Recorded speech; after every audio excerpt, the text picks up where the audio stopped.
Good day guys, this is a tutorial on how to manage road rage. Shout out to On The Way. It's a chicken and cafe place, you should go visit them guys.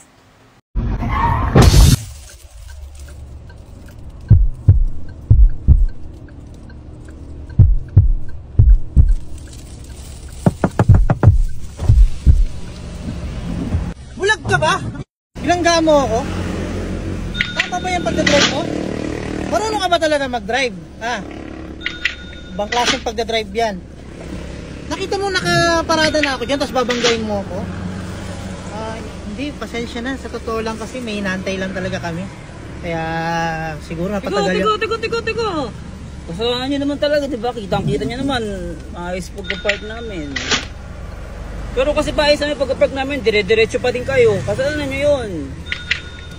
Pero kasi, na-realize namin, mali din yung siguro, nag-park kami agad-agad dyan. Yun. Uy, yung bango. Nakalike ako sa page nyo eh. Di ba kayo nag-trending? Ito ba yun?